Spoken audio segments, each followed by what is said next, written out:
What's up? What's up? What's up? Rabbi Bright Jones from RBJ Creative Studio, and today we are bringing you another tutorial, another fresh, finest, juicy tutorial. And this is what we are going to do. We're going to learn how to import logos into Cinema 4D and turn it into a 3D form. So I think I have a sample here for you all to see. And where's this guy? Yeah, nice. So just a minute. This is my own logo, and it was flat. It was in 2D, and I had to convert it into 3D, and I did it in Cinema 4D. So oh, come on,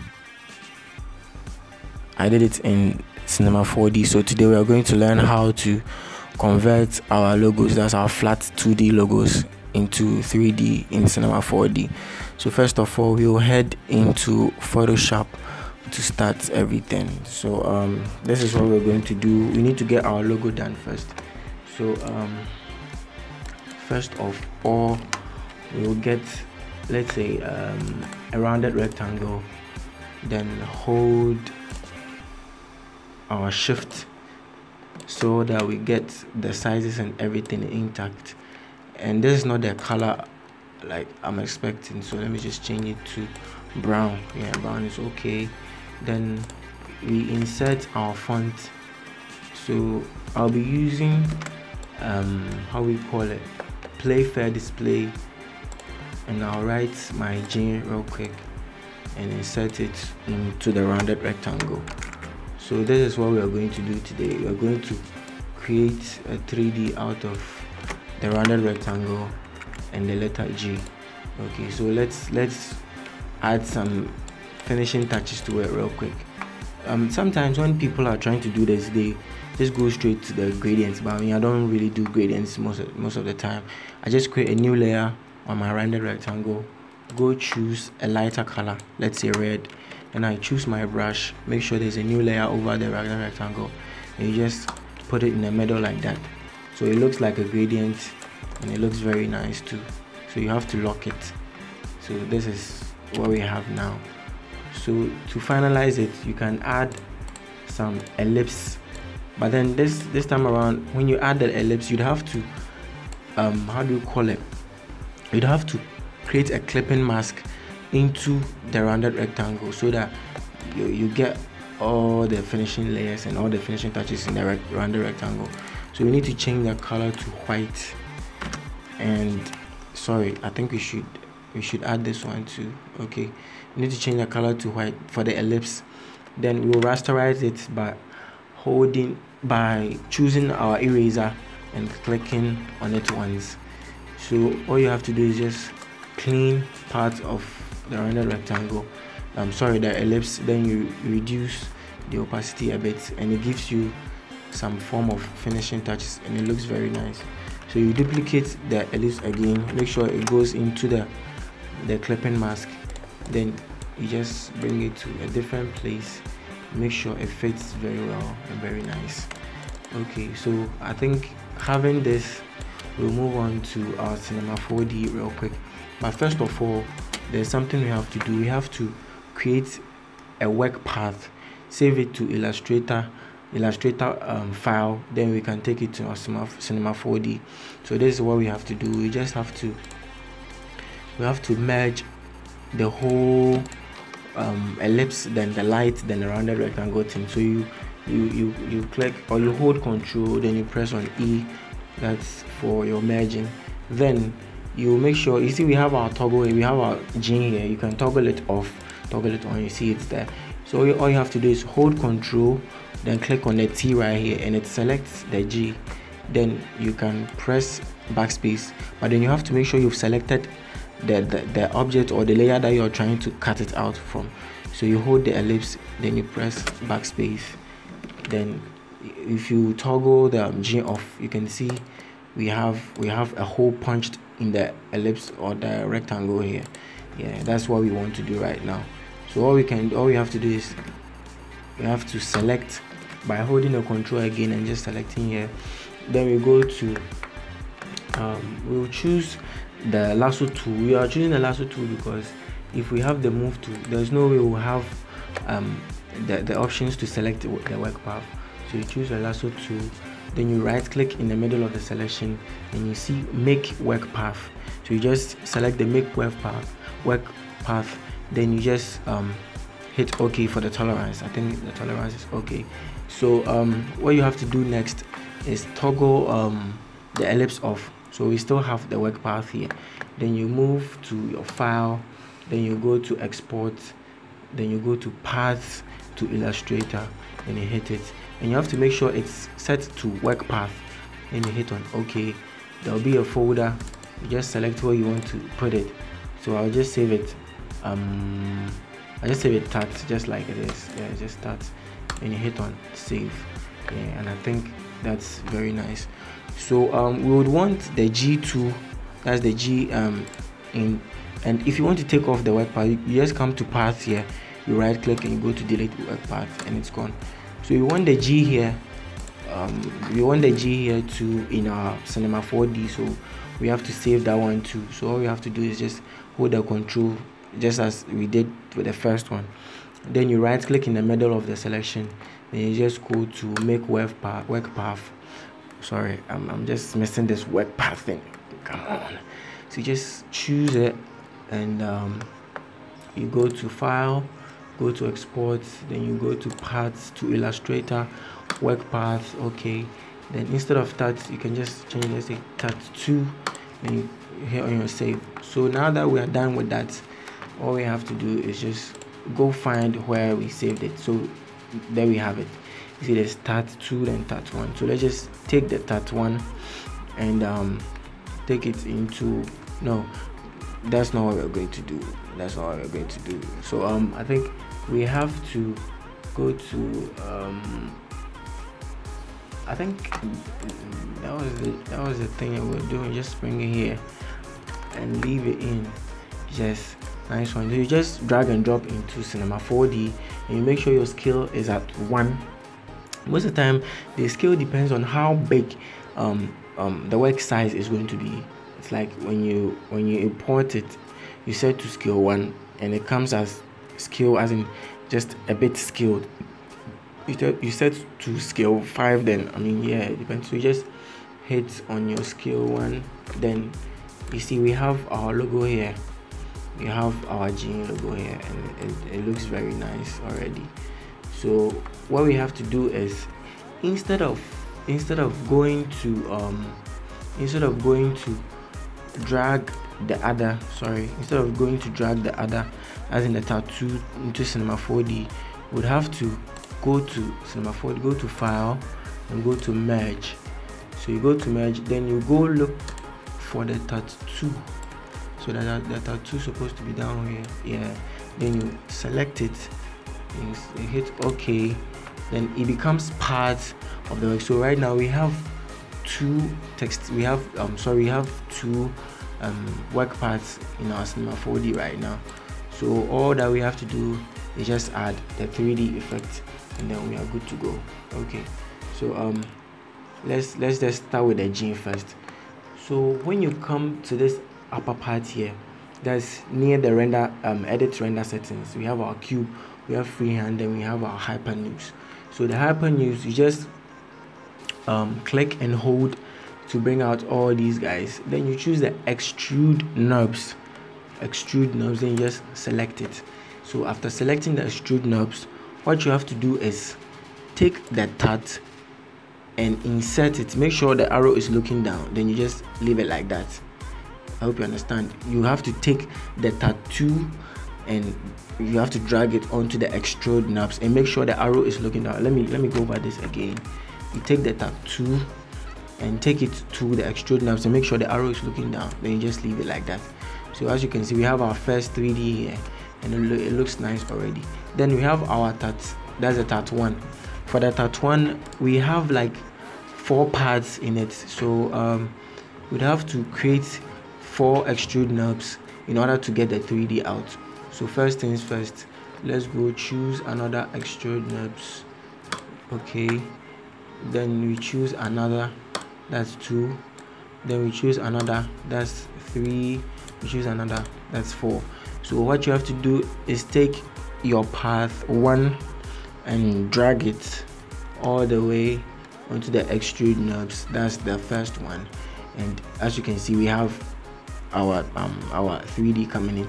Then you take your path 2, you drag to the extrude knobs 2, and you make sure the arrow is looking down, and you leave it, and you can see we have this thing going nice. And I think that's all for the part 3. And the part 4, I think it's the negative space here, and right now I'm not sure we need that negative space, so all we have to do is just take it out of the work. Nice one. So we have, it might look a bit complex here, but it's not that complex. Yeah, don't get it twisted up and everything. So what we have to do is, this is our first extrude, that's the first extrude knob, so we have to bring this a bit forward. If not a bit forward, I think we can make sure we increase our density and everything. So for the density, that's the depth, you'd have to come to, we have this object side here, we have our caps too, so you need the object and the caps only for this work that we're doing. So you go to the object, then we have subdivision here. Subdivision has its own thing, then the ISO subdivision has its own thing, as you can see. Then we have the movement tool has its own thing. Yeah, so if you are following, you can see that as I am moving the movement, that's the first that's the 149 centimeter, you can see there's a movement going on with the G, but that's not what we want, so we just move on to the second one. The second one too, it scales the depth, but then it takes it to the upper part. We don't want that too, so we come to the last part, and as you can see, the last part scales it out, and that is what we want. So if you can see this well, the last part scales it out, and that's what we want. So let me just bring it back a little bit. Yeah, and that's good. So we can choose the move tool, that's this tool right here, then move then we move the G a bit forward, so that we get something like how do you call it, something like a bevel thing, like the other tutorial we did the last time. Okay, so for the other extrude, that's for the path 1 and the path 2. Let me just take this one out, we don't need the 3 and 4. So for the path 1, you can also do same. As you can see, there's movement, there's movement there. Yeah, you can just move it forward a bit, and yeah, then you move on to the extrude knobs 2, then you move it forward.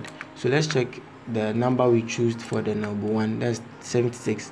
Also check for the first one, just type in 76 real quick, and we have the same thing. Okay, so that's nice, that's very nice. So what we have to do next is make sure we have our caps working to save us a lot of time. So what we have to do is make sure we select the first one, that's the G, and we have to select the extrude knobs, and we come to caps. So for the caps, we are starting with the start, that's the first surface here. So we move on to our cap, and we choose our fillet cap, and it is like the last tutorial how we did it. So you just have to increase the numbers here to your satisfaction, to how you want it to be, how smooth you want it to be. And for me, I think I'll go with this, but then I think that it's too much of how we call it, it's too much of the bevel, so I just take it back. Nice. Then move on to the next. Make sure we choose our fillet cap tool. Let me shift to the other side so we can see this one well. Okay, then you increase the numbers according to how you want it to be. Okay, nice. So we have 3 for the steps and 6 for the radius, so we have to do the same for the other side. So fillet cap 3 for the steps and 6 for the radius, and it looks nice. So as we have this out of the way, the next the next part we have to move to is the colors. We have to make sure there's enough colors to go about. So if you check in what we did here, you can see that let me just delete the work path. You can see that we chose red, yes, and we chose the middle part to be a white. So right now we need a reddish material. So let's just go to, I'm sure I linked the script. Oh, come on, sorry guys, I put a link into the description where you can get how do we call it, the materials and everything. Yeah, so let me just get mine real quick, then we'll move on. So we choose the Mercy Matte. Yeah, that's where we can get the type of reddish material that we want. So we just take this, I'll go for this one. Just take this and you drop it on the extrude knobs. That's the first one, and as you can see, you see it's working here. But let's make a reference to the first thing we did. You see, we want the G to be white, then the rounded rectangle to be the red. So we have to go back, choose the red again, and put it on extrude knobs 1, and take this one again, put it to extrude knobs 2, and as you can see, it's looking nice already. Then we have this ash here, but we can change it, we can edit it and get something white. So you have to double click on it. Then we start with the colors.